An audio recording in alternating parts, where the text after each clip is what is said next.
Hi there, it's Mark, and welcome to Book Ramble. I've just finished a play. It's one of three, and it's the Oresteia trilogy, and it's Agamemnon, the first. There would have been four. There would have been a satyr play at the end, because the three plays are all connected. It's following the story of, well, it's dark. It's about the curse that is on a family, the family of Agamemnon, before the setting of the play. And then what happens to Agamemnon when he gets home from Troy, Clytemnestra and her children, and then what happens. And then eventually it ends up in Athens. And because they're quite dark, this is a tragedy, it's a catharsis. It would have been something during the Dionysian festival, the main festival in ancient Athens, I believe, and they would have been run together, so you needed a bit of light relief at the end of it. But the satire is I think only one line remains, but the three plays are together. Really well done, beautifully done, Aeschylus. But this will just be about the first one, Agamemnon. I think Agamemnon is potentially the wrong title. It's more about Clytemnestra. Ooh, what a woman Clytemnestra is, or was. So why Agamemnon? Well, it's because to the audience at the time, the name would have got attention. So Agamemnon is in Homer's Iliad, which would have been older. So Troy, there would have been this war, there would have been this long siege. Agamemnon and Menelaus got together, went over to Troy to try and get Helen back, and it ended up in front of Ilion, that's Troy, for 10 years. And it was a major epochal event in ancient Greek. Perhaps Greek is the wrong word, Achaean history. So Aeschylus, many years later, draws on what would have been known as really quite a dark tale that was an event leading before the play that overhangs all of this, but you don't really find that out unless you know the story in the play until the end, which I'll talk about in a moment. Spoilers. There's going to have to be some spoilers if I'm going to be talking about the play. In effect, the story is this. Agamemnon gets back after 10 years being in Troy. He's welcomed, as you would expect, by his wife, who has maintained the shop and the house, so to speak, during his long absence. And we see them coming together and meeting. But Agamemnon has brought a prize with him called Cassandra, who is a prophetess as such, but also a captive and therefore a slave. And Cassandra is interesting because she can sense things that's just about to happen. And it's a device in which the audience are told what's going to happen to her. They probably know the story anyway. And it should have been a welcome home. Well done, yeah, fantastic 10 years, you've won, you've got Troy, and now you're back. Except this is not the case. Because when Agamemnon left, it was a major thing for him. It was a major event in his life. It was his authority. He had to really get a lot of men, a lot of ships together, and then sail across the Ionian Sea to modern-day Turkey, Troy. But he was becalmed or suffered adverse winds, so he couldn't get out away from Greece. So he went to a priest, I think it's Calchas if I remember, who effectively said the only way you're going to get good winds is you have to sacrifice a virgin, and he sacrifices one of his daughters, Iphigenia. You can imagine how that went down with the mother Clytemnestra. So Agamemnon, lo and behold, the winds improve, he goes over and is away for 10 years. What do you think Clytemnestra was plotting in the time that he was away? So when he comes home, he gets his comeuppance and effectively he's butchered by his wife.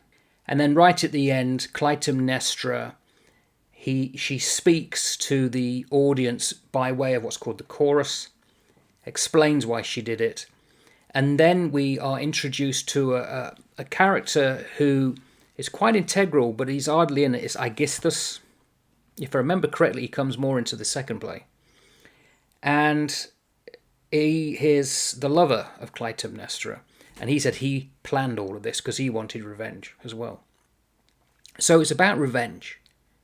It's about, well, a disgruntled wife killing her husband because he sacrificed her daughter. So it's not pleasant. There's no barrel of laughs in this one. But in the background is this appalling event that in the Greek mind had hung over the royal family of Argos, which is not far from Sparta, and I think Clytemnestra was a Spartan princess. The guy who was the founder of the house, Atreus, had served up a meal in revenge to, I think it's Thyestes, is his own brother, and fed him Thyestes' children. He'd chop them up and he'd serve them as a gruesome meal. And when Thyestes found out, he literally jumped back from the table and he said, tasted food from which, as you now see, our house has not recovered. Then he recognised in all its loathsomeness what had been done. With one deep groan, back from his chair, vomiting murdered flesh, he fell. Cursed Pelops' race with an inexorable curse. And one child had been saved, and that was Aeschylus, who then obviously wanted revenge. So this is a long-running saga of revenge, and we have a play that, because it's a set of 3, at the beginning it's at its darkest. This is ink black. But by the time we get to the third one, which is then in Athens, it's got lighter and the gods are involved in the Furies and all that. So it's a magnificent trio of plays. Very powerful, very memorable, but you have to be aware of the content. It's not going to be for everyone. Before I give an overview of the play and what happens, a bit more detail, one of the things about Greek theatre, which I think a lot of people today struggle to get to grips with, is the chorus. Now, I'm not an expert, but I believe that the chorus, 12 people, it could be men and women, but it was nearly always men. And it could have been men dressed up pretending to be women as well. I think in Antigone, you get each individual member of the chorus 12 have their own lines and persona, but in this one, they're not. Well, what is the chorus?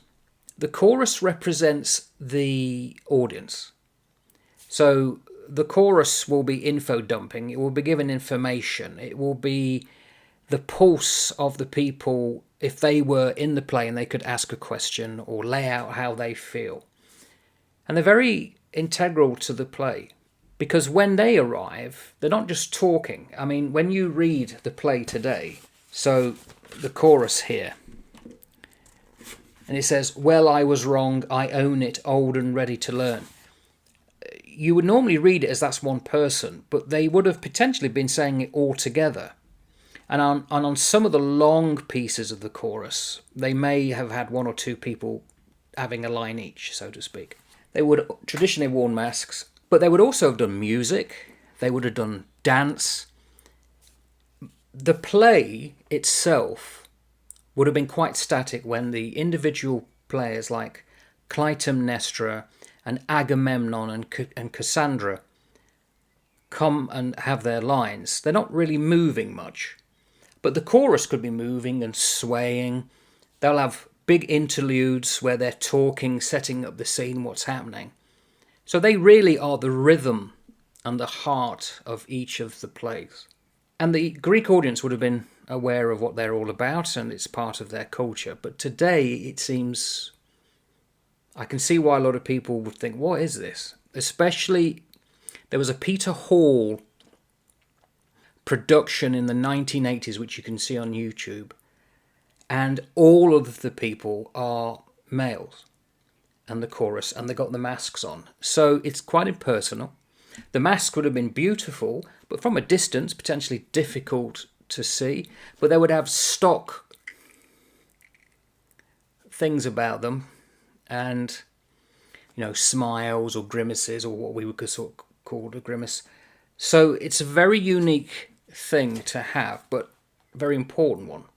And it's like the stream of consciousness from the audience. Okay, so let's talk about the play.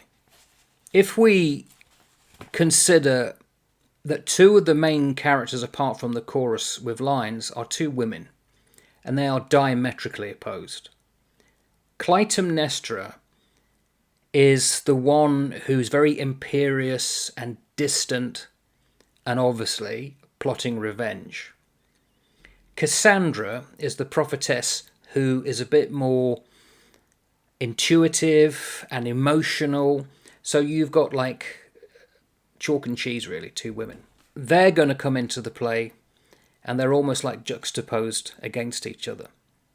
We know that Clytemnestra is plotting something because the chorus almost intimates quite early on, what's happening here? These are strange words. I think a herald comes to say, Agamemnon's coming, and Clytemnestra says something, and the herald says, these are strange words to speak. So you get this sense of not all is well very early on. And it can be quite static for nearly 3/4 of the play. It's really at the end when things are revealed what's happened inside the house after Agamemnon has walked in and so on. So at this point, I just wanted to say, or highlight the role of the two women. But it begins with a character, famously, that we only see at the very beginning. And it's the watchman. Very powerful. He basically is there on a wall, and he's looking out to see a beacon fire. He's been waiting for years.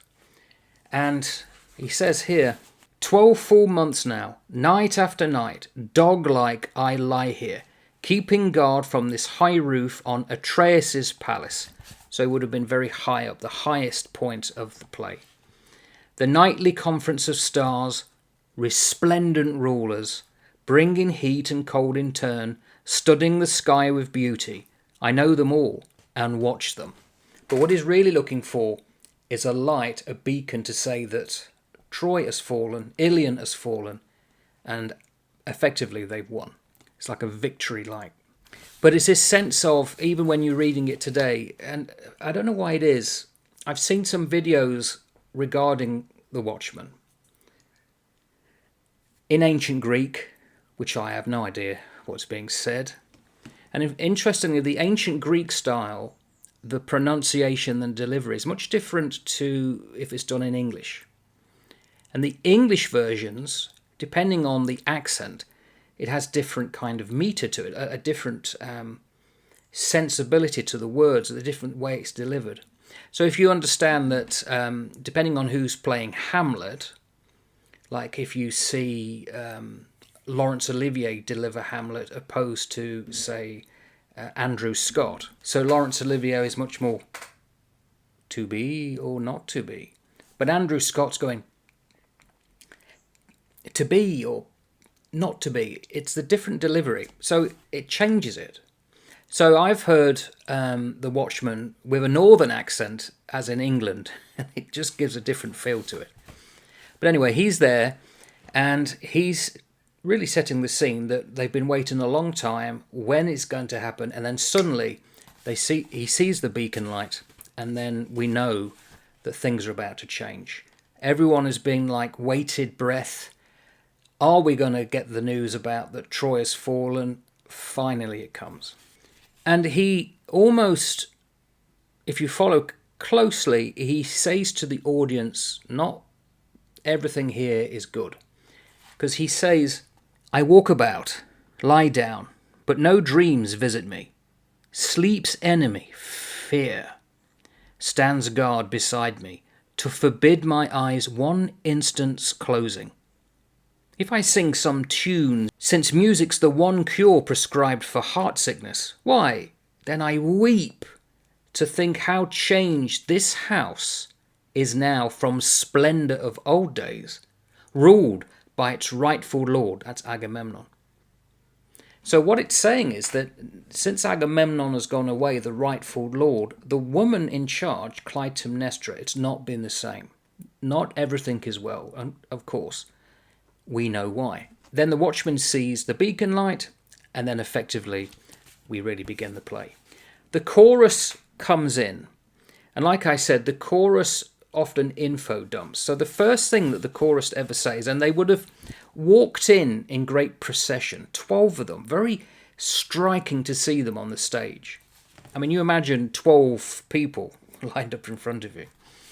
And I don't know how this would have been delivered, whether all together or one of them doing one line, whatever. But the chorus says, 10 years have passed since the strong sons of Atreus, Menelaus and Agamemnon, the brothers, both alike honoured by Zeus with throned and sceptred power, gathered and manned 1,000 Argive ships. Argive is Argos, the city.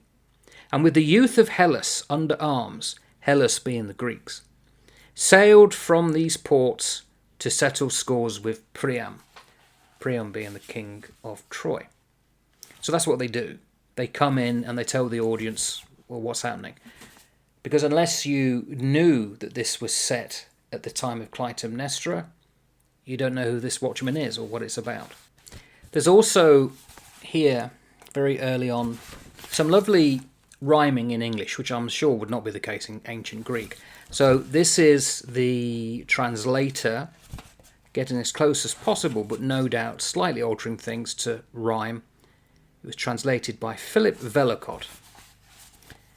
So against Paris' guilty boast, Zeus, witness between guest and host, sends Atreus' sons for stern redress of his and Ellen's wantonness. Now Greece and Troy both pay their equal debt of aching limbs and wounds and sweat, while knees sink low in gory dust, and spears are shivered at first thrust. Magnificent. When I first read this play years ago, there's certain words that I just completely overlooked, didn't get it. I think it's since I've been reading or rereading the Iliad, and having looked into this thing about fate and how important it is. Well, we come to fate again very early on. Fate's decree which none can bend. So what's being set up here is that what has happened to Troy and the victory by the Greeks is fate. Zeus, the god's in control. Also is what's about to happen. It's fated. The chorus here also are elders. They're old.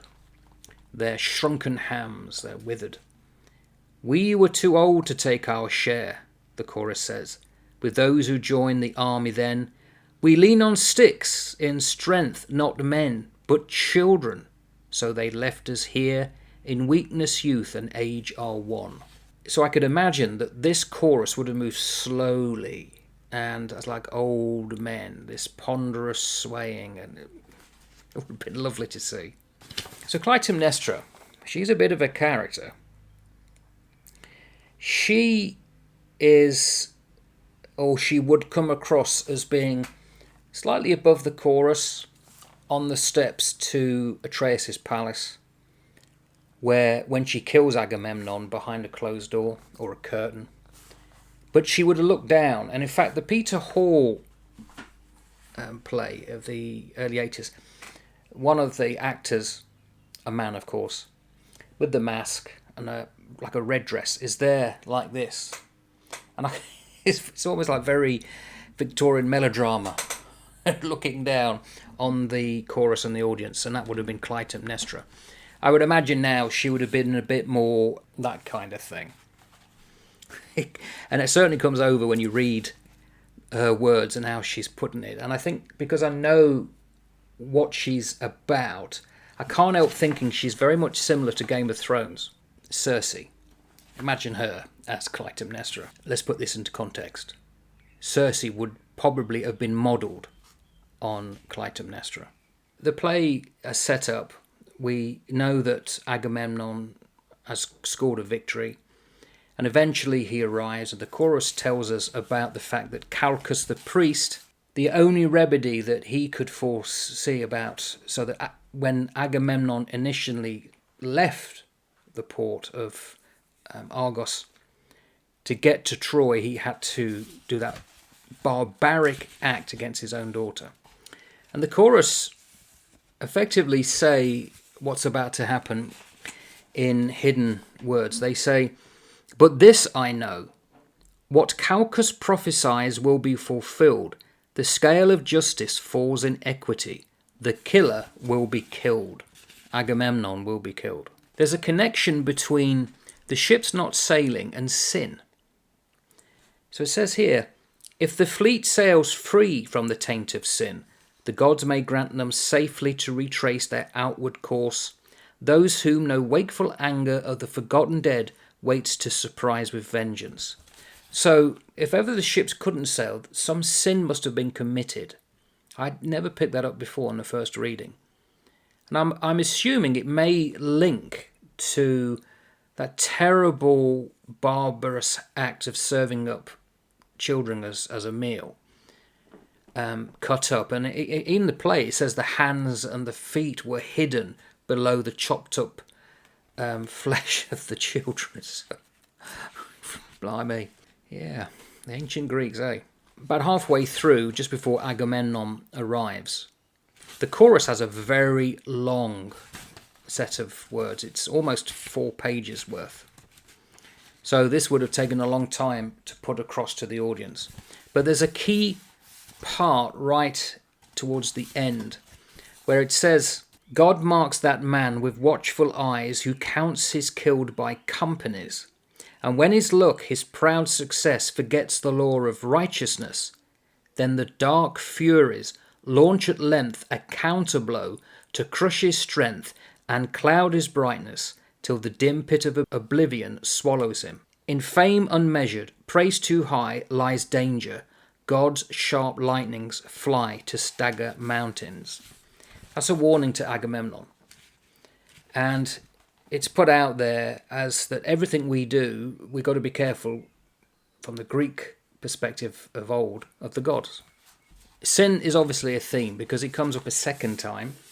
And this is the herald who arrives to talk about the victory and Agamemnon as, well, literally on his way into the city. So he says here, "For neither Paris now, nor his accomplice town," that's Troy, "can boast their deed was greater than their punishment. Found guilty of theft," because they took away Helen, "and robbery, he has forfeited his treasured spoil, destroyed his father's house and throne, and made his people pay twice over for his sin." So again, sin is quite a theme throughout the play. When the herald is talking to the chorus lets it be known that it's not been well here in Argos again. The herald says, "You mean that Argos longed for us as we for her," because they've been away for 10 years. And the chorus, almost like a nod and a wink or a whisper, says, "Our hearts were dark with trouble. We missed and needed you." Agamemnon arrives. He's in a chariot. And Cassandra, the woman who he's captured, normally is turned her back to the audience. And he would normally get off the chariot, be welcomed, and go into the house. But Clytemnestra comes out and puts down this red carpet, which he doesn't want to walk on, especially barefoot. So the symbolism is very, very marked. Clytemnestra is effectively trailing out a red line, which obviously would represent lifeblood, blood, which Agamemnon is expected to walk on into the house. I mean, we see the red carpet now as a great thing to walk on, but in ancient Greece, I'm not sure that would have been the case. And it's forewarning the audience that when Agamemnon reluctantly goes barefoot onto the carpet into the house, that's it. He's effectively walking a river of blood. Back into the house where that crime of the children being butchered commenced. And of course, that's the thing as well. You can't imagine in a modern play that would have ever been mentioned. It's like in games, no child can ever be harmed. So, this is an ancient play for that reason. And it would have been a very, even now, a remarkable scene to see.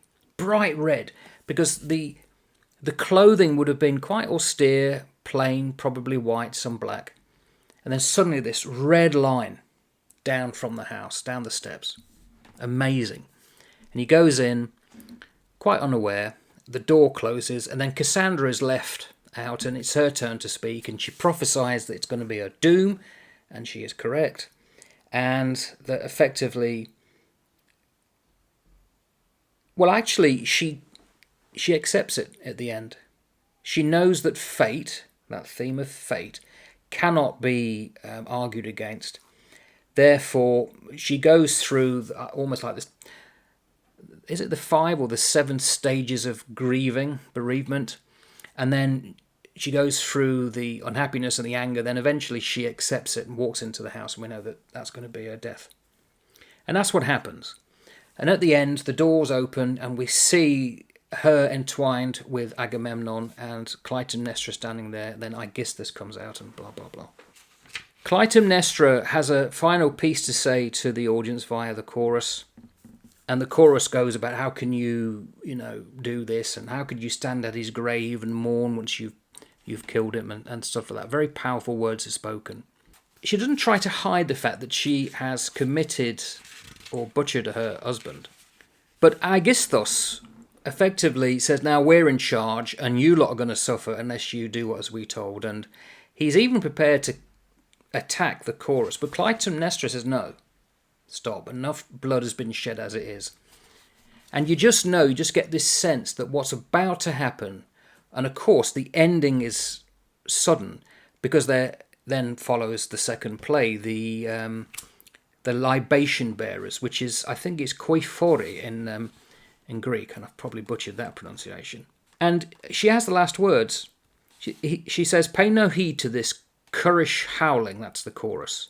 You and I guess thus, joint rulers, will enforce due reverence for our throne. So a tyranny is about to commence. Cassandra, before she goes in, says, oh, what fearful house is this? A house that hates the gods, whose very stones bear guilty witness to a bloody act, that hides within these gates remnants of bodies hacked and murdered children's bones. And there's this scene where she says she sees them, waiting like ghost-like, wanting revenge. It's not a barrel of laughs. I don't know why I'm laughing. It's a very powerful play. I think I can see why, because of all the elements discussed, why it turns people off. It's too gruesome. We're in a sensitive age. And there's certain things that we have come to think or accept rightly should not be talked about and should not be broached. But of course they are in an ancient play like this, the way the children were dispatched and consumed. And then what happens in the play, and it's just anger and anger and anger. And as I say, this is the dark beginning of this set, which will lighten as it goes forward, although it's a long haul up. And then you're even going to have Furies chasing one guy to Athens at one point, and so on. The ghost of Clytemnestra will come back.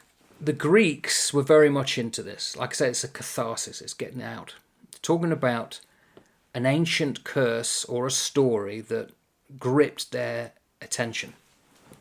It's gripped the attention of those who inherited this cultural backdrop, such as Western nations, ever since. Still does. I mean, the fact that these are being printed regularly, although my copy is quite old, it's a really interesting set of plays to study. Very worthy, but you've got to go in knowing it's going to be quite hard, difficult. Modern sensibilities, it don't run with. Would I recommend it? Well, yeah, because it's a classic. That doesn't mean it's good.